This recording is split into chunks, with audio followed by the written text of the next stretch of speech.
নমস্কার দর্শক বন্ধু, জ্যোতিষশাস্ত্রের এই বিশেষ অনুষ্ঠানে আপনাদের সকলকে স্বাগত। দর্শক বন্ধু, দেবগুরু বৃহস্পতি 1 মে 2024 নিজের মিত্র রাশি মেষ রাশি পরিত্যাগ করে বৃষ রাশিতে এসেছেন। এই রাশিতে 2025-এর 14 মে পর্যন্ত অবস্থান করবেন, তারপর তিনি মিথুন রাশিতে চলে যাবেন। 2024 9 অক্টোবর বৃহস্পতি মার্গী থেকে বক্রী হবেন এবং 4 ফেব্রুয়ারি 2025 বক্রী থেকে পুনরায় মার্গী হয়ে যাবেন। বৃহস্পতি তার গোচরটা করছেন কোথায়? গোচরটা করছেন শুক্রের ঘরে। শুক্রের সাথে সম্পর্ক কি? নৈসর্গিক শত্রু সম্পর্ক। দর্শক মধ্যে এর মধ্যে একটা টুইস্ট আছে। কি টুইস্ট? এই যে বৃহস্পতির যে গোচর হচ্ছে না, যে নক্ষত্রগুলি পাচ্ছে, নক্ষত্রগুলি সব কিন্তু তার মিত্র নক্ষত্র। কিরকম? সূর্য, চন্দ্র, মঙ্গলের নক্ষত্রে বৃহস্পতির গোচর হচ্ছে। কৃত্তিকা, রোহিণী, মৃগশিরা নক্ষত্র পাচ্ছেন এই গোচর সময়। তাই না? ইন্টারেস্টিং। দর্শক বন্ধু, আমি একটা আগাম পূর্বাভাস আপনাদের জন্য বলতে চলেছি, যা যদি আপনি পাশে রাখেন, আপনার সাথে রাখেন, ডেফিনেটলি আপনার জীবন চর্চায় সুবিধা হবে। কারণ যখন ভালো সময় হবে, আপনি ওই ভালোটাকে অ্যাচিভ করার জন্য পরিশ্রম করবেন, এগিয়ে যাবেন, চেষ্টা করবেন, সিদ্ধান্ত নেবেন। আর যদি খারাপ সময় হচ্ছে, সেক্ষেত্রে আপনি নিজেকে নিয়ন্ত্রণ করবেন। সুতরাং জ্যোতিষীয় পরামর্শের ভীষণ প্রয়োজন। আর তাই এই ধরনের যখনই ঘটনা ঘটে, বিশেষ করে যখন বৃহস্পতির গোচর হয়, রাহুর গোচর হয়, শনির গোচর হয়, কেতুর গোচর হয়, তখন আমরা যারা জ্যোতিষ এই সমস্ত নিয়ে আমরা অনুশীলন করি, আপনাদের সামনে এই ধরনের তথ্য রাখি, যাতে আপনাদের জীবনে এগুলি কাজে লাগে। কারণ 1 বছর 13 দিন বেশ সময়, 12খানা রাশির ক্ষেত্রে এর প্রভাব পড়বে। বৃহস্পতি অত্যন্ত একটা পজিটিভ প্ল্যানেট, তার প্রভাব আপনার জীবনে অনেক কিছু নিয়ে আসতে পারে। তো সুতরাং এটা আপনাকে ভালো করে বুঝতে হবে বা জানতে হবে। দর্শক বন্ধু, আজকের আলোচনা সিংহ রাশি বা সিংহ লগ্নের মানুষদের জন্য কি পূর্বাভাস, আমি সবটা বলবো। আর শুধু এটাও জেনে রাখুন, এই যে আমি বলবো, এর 100% অ্যাকুরেসি লেভেল কারা পাবেন? সবাই পাবেন? একদম না। আমি দেখবেন অনেকগুলো ভালো ভালো কথা হচ্ছে, আরে বাবা দাদা খুব ভালো, একদম না। খুব ভালো কিছু লোকের হবে, খুব ভালো মাঝামাঝি লোকের হবে, আর খুব কিছুই মিলবে না, এমনও ঘটবে। কেন ঘটবে? তার কারণ এই পুরো বিষয়টাকে বুঝতে গেলে আপনাকেও একটু খাটতে হবে। কীরকম? এই পুরো বিষয়টিকে আপনি আপনার রাশি এবং লগ্ন দুটি দিক দিয়ে শুনবেন। যেমন মনে করুন আপনার মেষ রাশি, বৃশ্চিক লগ্ন, তাহলে মেষ রাশিটা শুনবেন, বৃশ্চিকটাও শুনবেন। দুটো শুনে আপনি একটা আনুপাতিক একটা অনুপাত বার করবেন যে কেমন হলো, ওটাও ভালো এটাও ভালো, না ওটা বেশি ভালো এটা কম ভালো, একটা ব্যালেন্স করবেন। এর পাশাপাশি দশা মহাদশা কি চলছে সেটাকে দেখবেন। যদি দুটো ক্ষেত্রেই, অর্থাৎ গোচরে আপনার যে রাশি এবং লগ্ন দুটো ক্ষেত্রেই আপনার ভালো হচ্ছে, পাশাপাশি দশা মহাদশা আপনার সাপোর্টে রয়েছে, তাহলে বেশ ভালো হচ্ছে। 100%-এর কাছাকাছি অ্যাকুরেসি লেভেল। যদি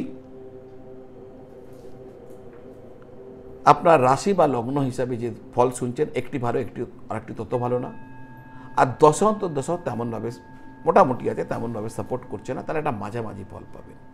আর যদি দুটো ক্ষেত্রেই, অর্থাৎ রাশি আর লগ্ন ও দু ক্ষেত্রে বিস্তর ফারাক রয়েছে, আর দশা অন্তর্দশা সাপোর্ট করছে না একটুও, তাহলে কিন্তু কোনো ভালো ফলই পাবেন না। যা বলছে কিচ্ছু মিলবে না। তো এইভাবে বিষয়টাকে কিন্তু আপনাকে দেখতে হবে।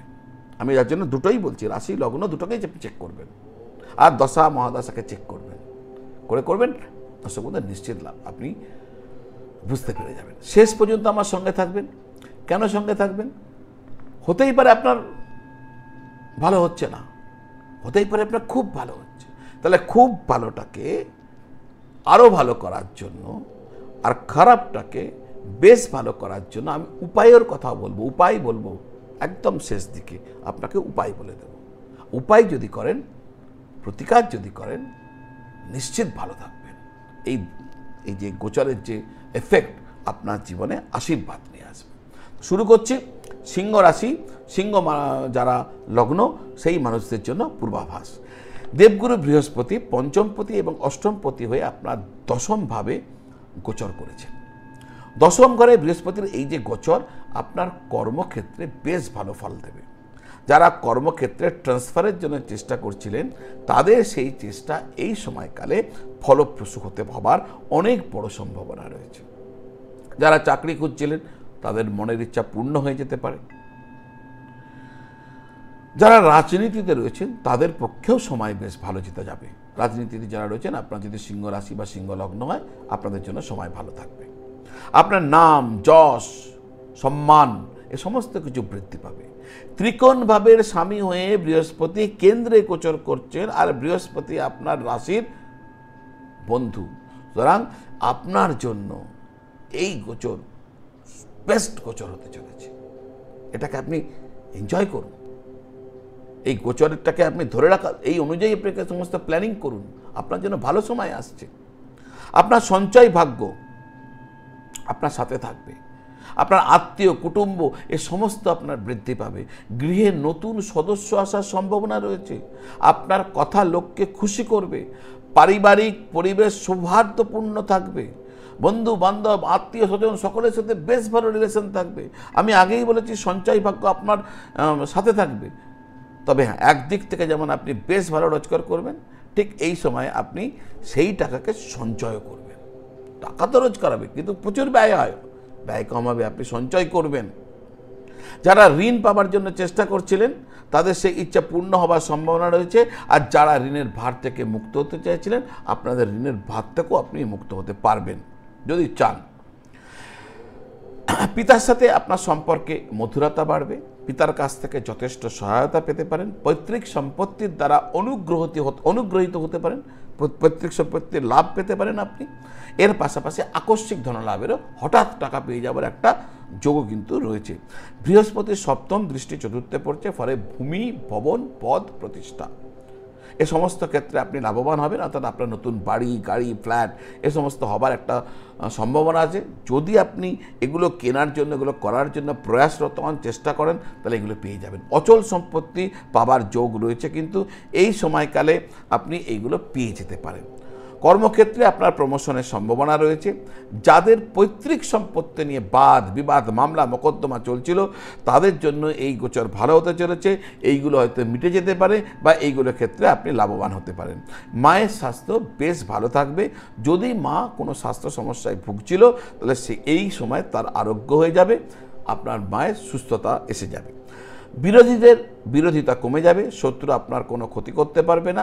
আর যারা প্রতিযোগিতামূলক পরীক্ষায় এই সময়কালে বসবেন, একটু প্রস্তুতি নিয়ে বসুন, সফল হয়ে যাবেন।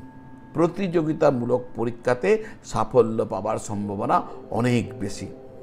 যাদের স্বাস্থ্যভাবে সমস্যা চলছিল, তাদের সমস্যা মিটে যাবে, আরোগ্য লাভ হয়ে যাবে। স্বাস্থ্যক্ষেত্রে বেশ ভালো সময় এনজয় করবেন।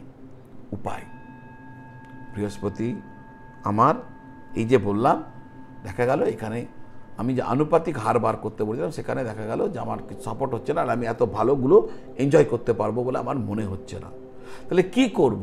বৃহস্পতির শুভত্বকে আরো বাড়ানোর জন্য কি করব? বৃহস্পতির যে কুপ্রভাব তাকে কম করে আমার পক্ষে আনার জন্য কি করব, কি উপায়? দর্শক বন্ধু, একটা অনুরোধ রইল, এই চ্যানেলটা যদি এতক্ষণ পর্যন্ত আপনারা দেখেছেন, যদি মনে হয় যে আমি যে আলোচনা করছি সেগুলো কাজের, মানুষের জানার দরকার, তাহলে শেয়ার করবেন, লাইক করবেন, কমেন্ট করবেন। আর হ্যাঁ, যদি এখনও চ্যানেলটা সাবস্ক্রাইব করেননি, চ্যানেলটা সাবস্ক্রাইব করে নেবেন। 70% মানুষ আমার এই ভিডিওটা দেখেন কিন্তু সাবস্ক্রাইব করেন না। সাবস্ক্রাইব করতে কোনো পয়সা লাগে না, আপনার পাশেই তো রয়েছে, দেখুন সাবস্ক্রাইব বাটন, ওটা একটু টিপে দিন, আর পাশের ঘন্টাটা ওটা একটু বাজিয়ে দিন। এইটুকু তো কাজ আছে, কোনো পয়সা লাগে না। এই ধরনের ভিডিও প্রতিদিন আপনার কাছে পৌঁছে যাবে। দর্শক বন্ধু, এই বলেছিলাম শেষ পর্যন্ত থাকবেন। উপায় বলবো, বৃহস্পতিকে ভালো করার উপায়, বৃহস্পতি গ্রহকে আপনার পক্ষে যাতে শুভত্ব পাওয়া যায় তার উপায়। হলুদ কাঠের মালা দিয়ে প্রতিদিন সকালে ওং গ্রাং গ্রিং গ্রৌং শ গুরবে নমঃ। ওং গ্রাং গ্রিং গ্রৌং শ গুরবে নমঃ। এই মন্ত্র জপ করবেন হলুদ গাঁটের মালা দিয়ে। স্নানের পর কপালে কেশরের টিপ পরবেন আর নাভিতে হলুদ স্পর্শ করাবেন। নাভিতে হলুদ স্পর্শ করাবেন। বৃহস্পতিবারে কলা খাবেন না, কলার দান করবেন। এই যে উপায় বললাম এটা করবেন, একদম এক্সেলেন্ট রেজাল্ট পাবেন দর্শক বন্ধু। এই যা যা বললাম এতে খুব বেশি খরচও নেই। হ্যাঁ, আপনাকে পরিশ্রম করতে হবে, কারণ আপনাকে এই মন্ত্রটা জপ করতে হবে। এক মালা কত মিনিট সময় লাগবে? 5-7 মিনিটই লাগবে। করুন না, অনেক বড় লাভ পাবেন দর্শক বন্ধু। তো আজ এই পর্যন্ত, আবার দেখা হবে। সকলে ভালো থাকুন, সকলকে ভালো রাখুন। নমঃ শিবায়।